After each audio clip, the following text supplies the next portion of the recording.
Somos a equipe 1 e vamos apresentar a história do Krav Maga.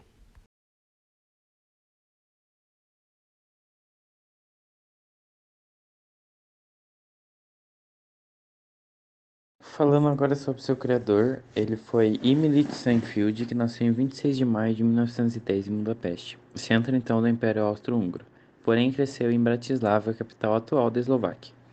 Imre acompanhava seu pai sugerindo movimentos e técnicas que, quando utilizados pelos policiais, funcionavam com grande eficácia. Seu tio também era médico, isso garantia acesso aos livros e aos conhecimentos sobre o corpo humano.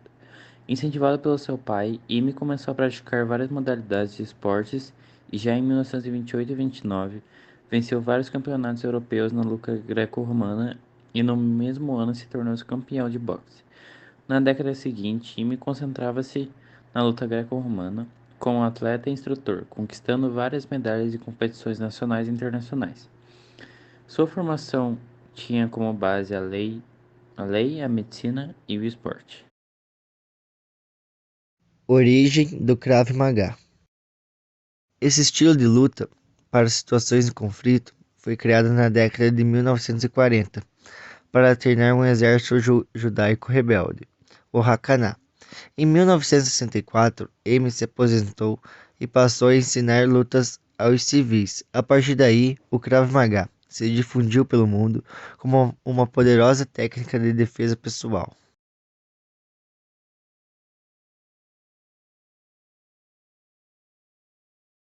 Como chegou no Brasil? Há 30 anos, o Brasil recebia um israelense que trazia na bagagem muito conhecimento sobre como as pessoas poderiam se sentir mais seguras. Em 18 de janeiro de 1990, Grão-Mestre Kube, faixa preta, chegava à América Latina para apresentar o Krav Maga a civis e militares. Essa foi a primeira vez que a modalidade saiu de Israel para ser difundida. Por toda a importância do trabalho realizado por Grão-Mestre Kube, em 2017 o governo brasileiro proclamou o dia 18 de janeiro como o Dia Nacional do Krav Maga. Ao longo destes anos, o Krav Maga Mestre Kube vem realizando um trabalho extremamente sério e responsável na difusão da técnica. Ainda hoje, o método de prática e de ensino que aplica é o mesmo criado por Ime e é utilizado em Israel. Para se ter uma ideia, ele realiza pessoalmente o exame de faixa de todos os seus alunos no Brasil e nos demais países.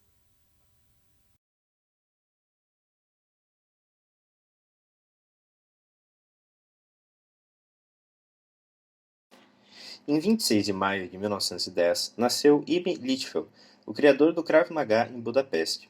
Em 1942, foi criado o Krav Maga, na região hoje conhecida como Israel.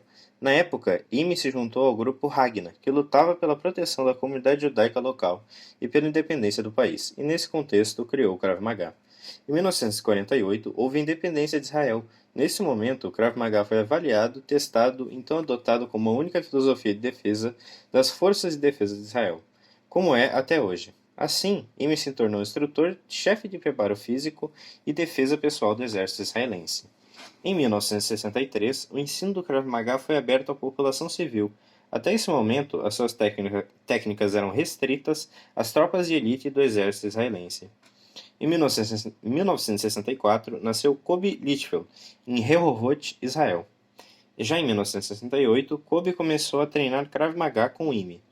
1971 chega e Imi entregou a primeira faixa preta para Eli Avigdor e realizou o primeiro curso de instrutores. Em 1978, foi fundada a Associação de Krav Maga Israelense. Em 1990, o grão-mestre Kobe introduziu o Krav Maga na América Latina, com a orientação e bênção de Imi. Atualmente, esse dia é reconhecido por lei como Dia Nacional do Krav Maga no Brasil. Em 1991, houve a inauguração da Top Defense, o primeiro centro de Krav Maga da América Latina no Rio de Janeiro. Em 1993, três acontecimentos importantes marcaram esse ano. Primeiro, o curso de instrutores da América Latina. Segundo, registro do Krav Maga pela Top Defense. 3. O lançamento do primeiro livro do grão-mestre Kobe. Em 1998, houve o falecimento do criador do Krav Maga, Imi Lichfield. Em 2010, houve o Krav Maga 2010, o maior evento de Krav Maga da história, reunindo os grandes mestres de Krav Maga mundial e delegações de 28 países. Através de seminários, palestras, workshops, eventos culturais e noite de homenagens, tudo isso ficou registrado no livro dos recordes Guinness, como a maior aula de defesa pessoal da história, realizada pelo grão-mestre Kobe nas areias de Copacabana. Em 2018, o grão-mestre Kobe completou 50 anos de Krav Maga.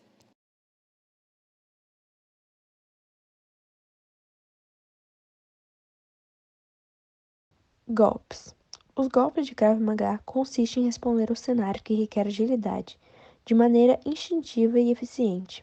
As técnicas que reúnem golpes de modalidades já existentes nas lutas de karatê, boxe, judô e outras artes marciais.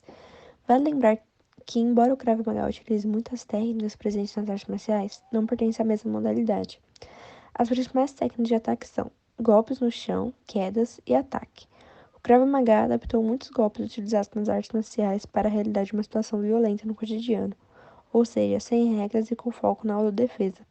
Durante um torneio de competições de artes marciais, que inclui agarramento e estrangulamento, é proibido dar chutes para sair da situação. Já durante o treinamento de Krav Maga, é ensinado de maneira prática como o aluno pode sair dessa situação com a ajuda de golpes específicos. E agora vamos passar um vídeo de um professor passando os golpes. Tudo bem com vocês? Eu aqui, o Wesley Jimenez, e hoje para a nossa videoaula a presença do instrutor Franciel.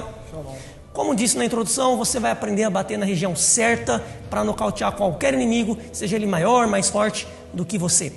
Extremamente importante não só você acertar o inimigo num combate real, mas acertar no lugar certo. De nada adianta você dar um soco perfeito, mas pegar no ombro, no peito, o chute pegar no meio do quadril, enfim. Você às vezes só tem uma chance de bater, então tem que bater certo, tem que bater rápido para poder resolver. Então os alvos primários para um combate de rua, eu não estou falando para você que é um competidor, que tem uma arte de competição. Aí você precisa respeitar a integridade do seu adversário. Se tratando de defesa pessoal de Krav Maga, nós falamos de inimigos. Você contra um ou dois inimigos mau caráter na rua e você precisa se defender ou defender alguém que você gosta. Então você não pode dar chance para essa pessoa. Não é questão de covardia, é questão de sobrevivência. Estou na posição de luta, vou socar, eu vou evitar movimentos que a força e o peso façam diferença, como no abdômen, no peito. Eu preciso socar na traqueia, você vai socar em linha reta na traqueia. Lembrando que esse ataque ele é muito crítico, então você precisa realmente avaliar se é algo tão grave para você, ou se não é algo tão grave como vida ou morte, você pode bater no queixo dele, na ponta do queixo, na lateral do queixo. Solte o peso do seu corpo lá, ó, na ponta do queixo dele. Essa pancada no queixo é muito violenta e eficiente, porque para você que não conhece a mecânica, quando você toma um soco no queixo, o seu cérebro, a sua cabeça sofre um choque, e essa onda de choques balança o cérebro dentro da caixa craniana. E aí esse impacto vai causar a queda. Por isso que ele é nocauteado. Então, queixo, traqueia e a têmpora, aqui acima do osso occipital. Você vai bater lateralmente nessa região que é muito fraca, muito vulnerável. O meu preferido, de frente, testículo. É uma região que eu considero a melhor para você atacar. Primeiro porque você não vai matá-lo, né? Diferente de um soco na garganta que pode trazer mais complicações. Então é um caso realmente muito crítico. O queixo, além de você poder quebrar o maxilar, corre um certo risco dele cair e bater a cabeça numa guia, em algum objeto. E devido à queda ele pode ter alguma consequência mais grave. Agora não, aqui no testículo pode no máximo fazer uma vasectomia, mas ele vai continuar vivo e você não vai precisar matá-lo, amputá-lo, né? Então você está na posição de luta, um chute rápido, de onde você está, um chute rápido de baixo para cima, não de frente, né? O que machuca é pegar embaixo. Se você tiver de tênis, vai pegar o bico mesmo. Caso esteja muito, muito próximo, é melhor a joelhada ou, numa exceção, entrar a canela. Eu prefiro que você chute com a bola do pé ou, se próximo, com a ponta do joelho. Outra região muito vulnerável, só que aí não é tão contundente, mas se encaixar. Derruba é você bater na lateral da costela, pegar na costela flutuante do inimigo. E um ponto que você também não vai matá-lo, mas pode neutralizar o combate caso pegue de surpresa, porém aqui a diferença de tamanho, se ele for preparado, pode te atrapalhar um pouco. É no diafragma, bater em linha no diafragma. Caso ele esteja relaxado ou respirando errado, com certeza ele vai cair no diafragma. É aquele movimento que ele perde o ar, fica difícil de respirar. Você já levou um soco desse? Deixa aí nos comentários para a gente discutir sobre isso. Em último caso, de costas, né? Você pode atacar nuca, cervical, também as têmporas pelas laterais, ou se a intenção for só neutralizá-lo, você pode bater a cana do braço ou mesmo o soco na região nervosa aqui, ó, do pescoço dele, jogando na diagonal para baixo. Lembrando que esses são pontos extremamente perigosos, sensíveis e, dependendo do ataque que você fizer, pode levá-lo a óbito. Então tem que ter muita consciência e treinamento para saber o que vai fazer.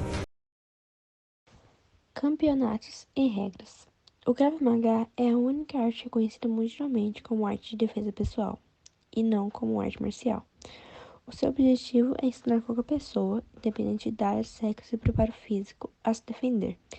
Trazemos respostas para qualquer tipo de agressão, sendo armada ou desarmada, em pé, sentado ou deitada, pela frente, por trás ou pelos lados, contra um ou dois ou mais agressores. Afinal, quando estamos lidando com a nossa vida, tudo pode acontecer e não existe o impossível. Por esse motivo, não há regras, juízes ou competições no Krav Maga. Nossa medalha é a nossa integridade física e mental, e a nossa competição é interna, sempre buscando o melhor de nós mesmos.